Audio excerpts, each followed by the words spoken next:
So hello.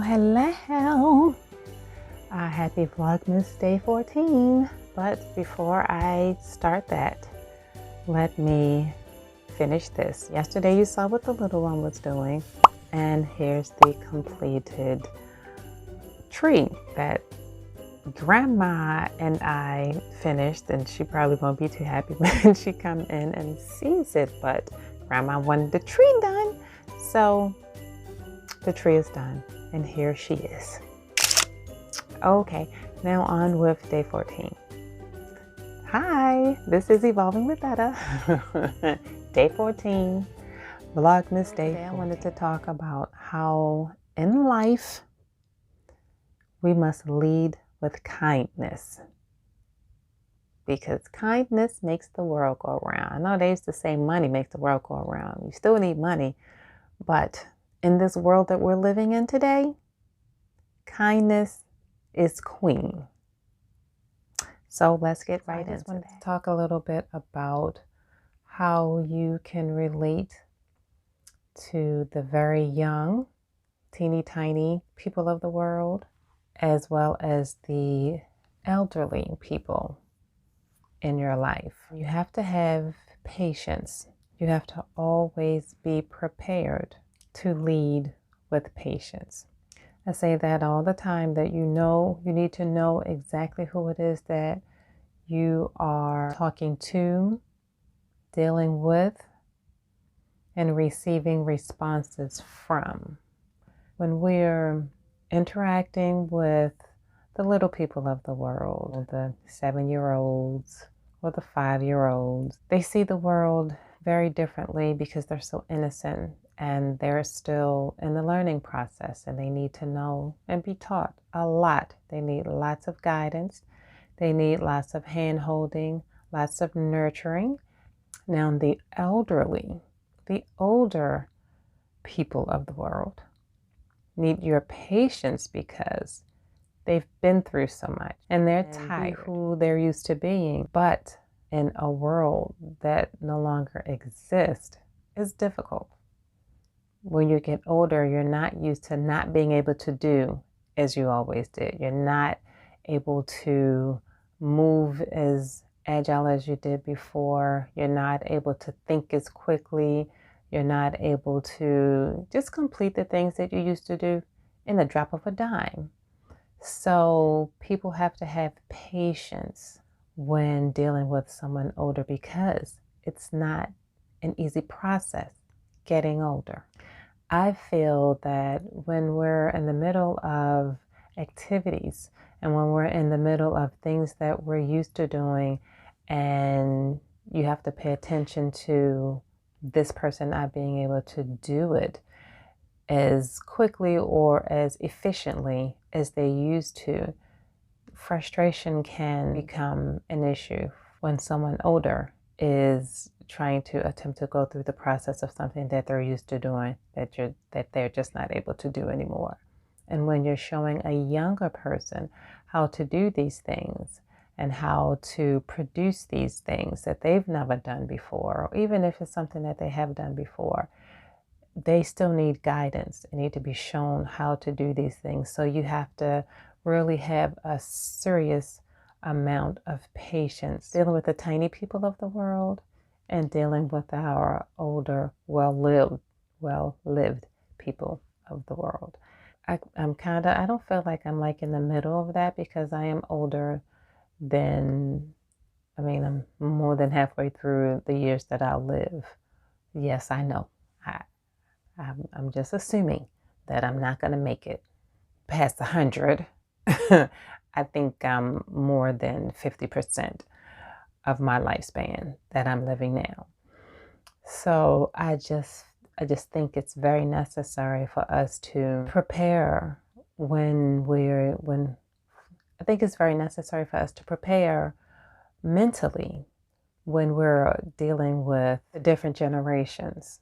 Even someone your own age, deserves patience. When you're dealing with younger children that have no experience versus someone older that has lots of experience, I always say lead with patience, because someday you're going to get there. Let's hope so anyway. And you will want someone to be able to be that kind of a person for you. So when it comes to someone needing your assistance in something, you may be the type of person that don't ask for a lot of help. You may be the type of person that, don't really lean on a lot of people. And you don't, just because you don't want to. Not for any real reason. You just don't want to. You want to be able to handle things on your own. You may just be that independent where you don't want to, you don't want to share what you're going through, or you just don't want to burden someone with what you're going through. So you pretty much keep it to yourself and you handle whatever it is, however long it takes for you to deal with that thing. So when you're dealing with two totally different entities, you still need to have that empathetic mindset. You still need to be able to sit patiently and work with someone that has no experience versus someone that's older and has lots of experience. The younger person wants to learn these new things. So you have to be careful in what it is that you're showing them, and make sure that what it is that you're showing them is valuable, and realize they are going to retain this and it's something knowledgeable for them, something worthy of their learning. And for the experienced older person that can no longer do these things that they used to, you have to at least show them that they can trust you in doing this thing that they'll have to hand over to you, or something that they'll have to leave you in control of or put you in control of, that's in their best interest, but you're responsible enough to be able to do this thing for them.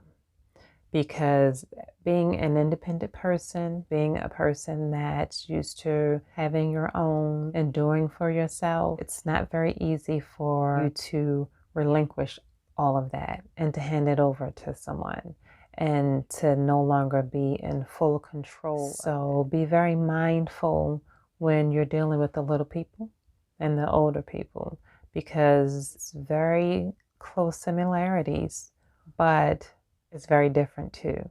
But the similarities are exactly what I just mentioned. You have to pay attention to what it is that you're teaching the little one, and they have to be able to trust you as well with what you're teaching and showing them, because these things they will learn and retain and do when they're out in the world. And this is a product of you. This is a product of what you represent and what you stand for. So you have to be sure that this person is watching and mimicking each and everything that you do. So it's important to be careful for them to put their trust in you to guide them correctly and properly.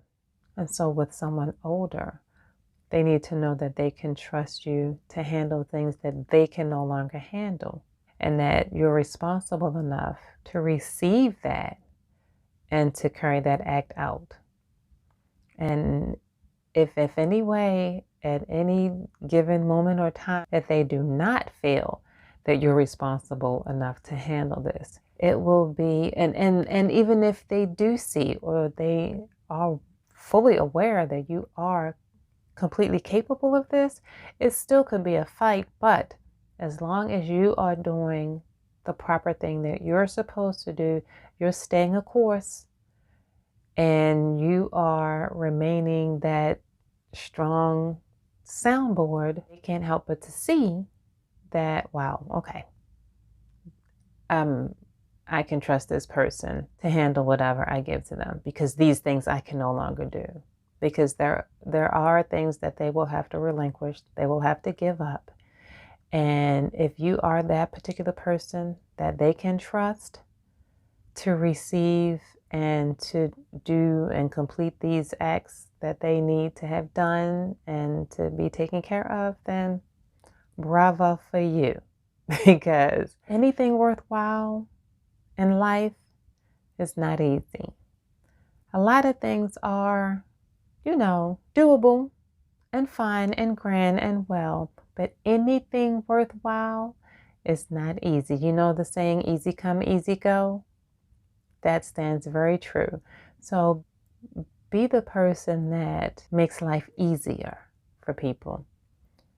Be the person that makes life a little bit better when you're around, or when you're in charge, or when you're coordinating, or when you're handling things. Let people's mind be at ease when you're in the room, or when you're on the phone, or when they see your name on the piece of paper. Let them know, oh, I don't have anything to worry about, because I know they've got it. We all have roles in life, and it's very important for you to know yours before you get to 50 or before you get to 60. It's not going to just happen.